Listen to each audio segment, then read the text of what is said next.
Welcome back to Real Way English YouTube channel. Today we are going to give you special grammar lesson of verb pattern. Okay.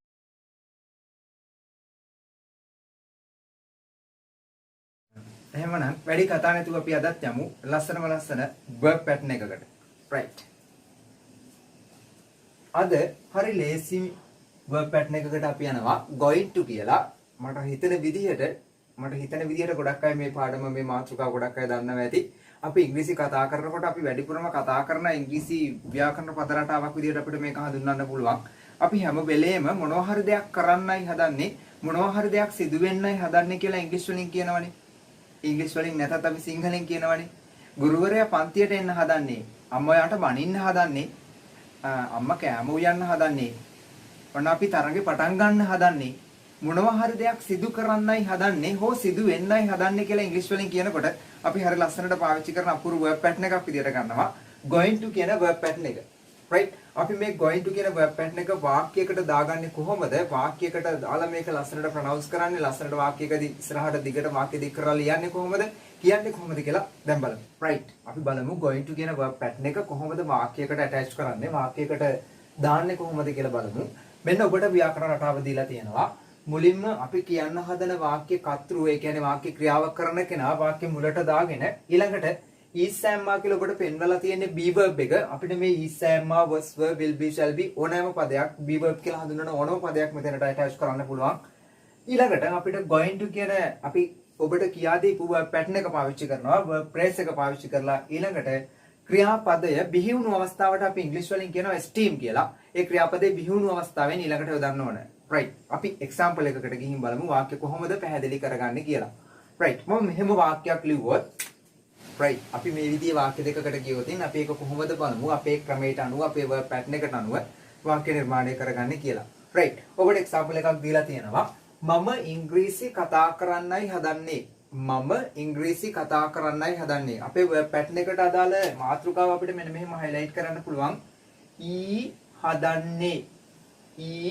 හදන්නේ කියලා පැහැදිලි කරගත්තාම අපිට ගොඩක් ලේසි වෙනවා verb pattern එක තේරුම් ගන්න සහ verb pattern එක වාක්‍යයකට attach කරගන්නටක් ගාලා ඉක්මනින්ම.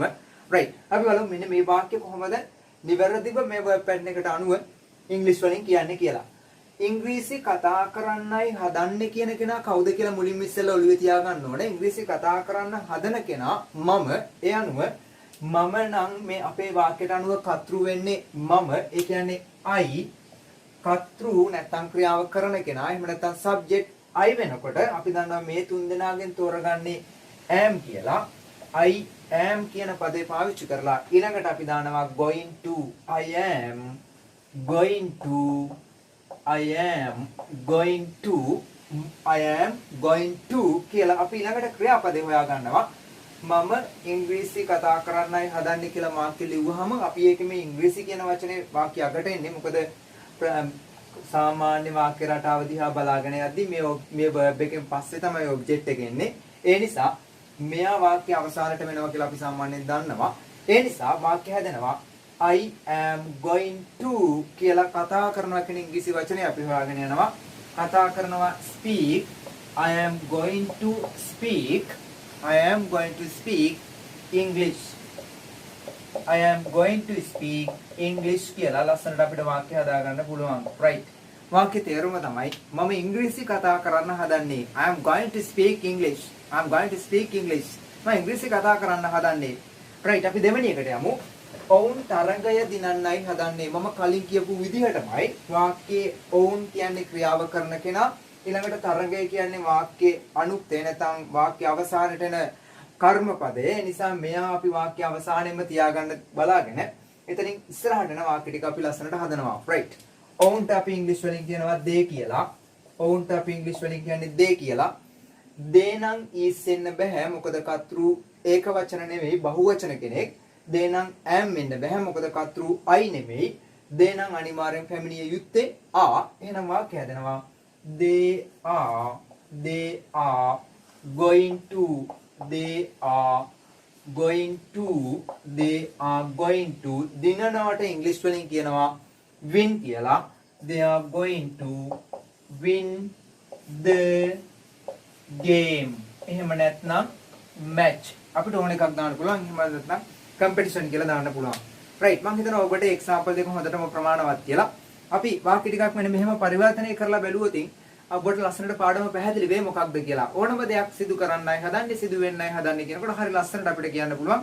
ලොකු රිස්ක් එකක් නැතුව හරි අමාරුවෙන් වාක්‍ය ප්‍රොනවුන්ස් කරන්න නැතුව හරි ලස්සනට කියාගෙන යන්න පුළුවන්. උදාහරණයක් විදියට අපි මෙහෙම කිව්වොත් අම්මා ඔයාට මනින්න හදන්නේ කොහොමද කියන්නේ? Mother is going to blame you. අම්මා ඔයාට මනින්න හදන්නේ. තාත්තා ගෙදර එන්න හදන්නේ. Father is going to come home. Father is going to come home. නැත්නම් come to home කියලා කියන්න පුළුවන් ප්‍රශ්නයක් නැහැ. මෙහෙම කියන්න පුළුවන් අපිට. ගුරුවරයා පාඩම උගන්වන්න හදන්නේ වෙන වැඩ කරන්න එපා. Teacher is going to teach the lesson. Don't do anything. Don't do anything වෙන දේවල් නම් කරන්න එපා. හරි. මම ඔයාලට පාඩම කියා දෙන්න හදන්නේ. I'm going to teach you the lesson. එකෙන් පදවන්න හදන්නේ. The driver is going to drive the vehicle fast. හරි ලස්සනට කියන්න පුළුවන්. මෙහෙම කියන්න උනොත් වහින්න හදන්නේ එළියේ ඉන්න එපා. එතකොට වහිනවා වගේ දෙයක් සබාධාමයෙන් වෙන දෙයක් කියද්දී ඉංග්‍රීසි වල පාවිච්චි කරන්න ඕන විශේෂ ව්‍යාකරණයක් තියෙනවා. ඒ තමයි it is කියන පදේ. it is කියන කෙනා හැම වෙලේම මුලට දාන්න වෙනවා. it is going to rain and out in the rain කියන්නේ වැස්සට දෙමින් එපා. අද මහපු වචනයක් නේද? වැස්සට දෙමින් එපා. වහින්න හදන්නේ ඔයා දෙමින් එපා වැස්සට. it is about to rain. it is about කියන්නේ මේ වගේම verb pattern එකක්. ඒක තමයි හම්බෙන් මතක් වුනේ. going to and about to both are same දෙන්නම සමානයි. it is about to rain. it is going to rain. Don't stand out in the rain කියන්නේ තෙමෙන්න නම් එපා එළියට වෙලා. right?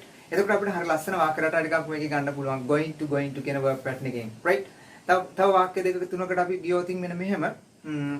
කසුන් පොත කියවන්න හදන්නේ. Kasun is going to read the book. අපි ලබන සතියේ පාසල් එන්න හදන්නේ. We are going to come to school next week. මෙහෙම කියන්න පුළුවන්. ගුරුවරයා ඔයාගෙන් ප්‍රශ්නයක් අහන්න හදන්නේ. කොහොමද කියන්නේ? Teacher is going to ask a question from you. ඔයාගෙන් ප්‍රශ්නයක් අහන්න හදන්නේ ගුරුවරයා. මං ඔයාගෙන් දෙයක් අහන්න හදන්නේ. I'm going to ask something from you. මං ඔයාගෙන් දෙයක් අහන්න හදන්නේ. ඊට පස්සේ මෙහෙම තව උදාහරණයක් විදියට ගත්තොත් අපිට මෙහෙම වෛද්‍යවරු වැඩ නවත්තන්න හදන්නේ. The doctors are going to stop the works. වෛද්‍යවරු වැඩ නවත්තන්න හදන්නේ. මම ලංකාවෙන් යන්න හදන්නේ. වැඩක් නැහැ මේ රටේ ඉඳලා. I'm going to leave from Sri Lanka. I'm going to leave from Sri Lanka. මම ශ්‍රී ලංකාවෙන් යන්න හදන්නේ. වැඩක් නැහැ කියන verb pattern එක ඉස්සරහට උගන්වන්නම්. right. එහෙනම් මම ඔබට මේත් එක්කම වාක්‍ය ටිකක් දෙනවා. ඔබ මේ වාක්‍ය ටික චෙක් කරලා වාක්‍ය ටික ලියලා චෙක් කරලා බලලා ඒ වාක්‍ය ටික නැවත සාකච්ඡා කරද්දී ඔබ ලියපු වාක්‍ය ටික ඔබ කරපු වාක්‍ය ටික හරිද කියලා චෙක් කරලා බලන්න පුළුවන්. right. මම චූටි වෙලාවක් ඔබට දෙනවා. ඒ දෙන වෙලාව ඇතුළත ඔබ වාක්‍ය ටික ඉංග්‍රීසියට පරිවර්තනය කරලා නැවත අපි සාකච්ඡා කරද්දී වාක්‍ය ටික නිවැරදිද කියලා චෙක් කරලා බලමු. right. ඒ වෙද්දී ඔබට වීඩියෝ එක ස්ටොප් කරගන්න වෙනවා. ස්ටොප් කරලා වාක්‍ය ටිකට අදාළ පිළිතුර ලියලා ඔබට ඊට පස්සේ නැවත චෙක් කරගන්න පුළුවන්. right. තව දෙයක් මතක් කරන්න ඕන. ඔබ අපේ channel එකට අලුත් නම් අනිවාර්යයෙන්ම අපව subscribe කරන්න. අපි දාන හැම අලුත් වීඩියෝ එකක්ම ඔබ ළඟට ගන්න ඕන නම් හැම notification එකක්ම ගන්න නම් bell icon එකත් click කරන්න කියලා මතක් කරනවා විශේෂයෙන්. right.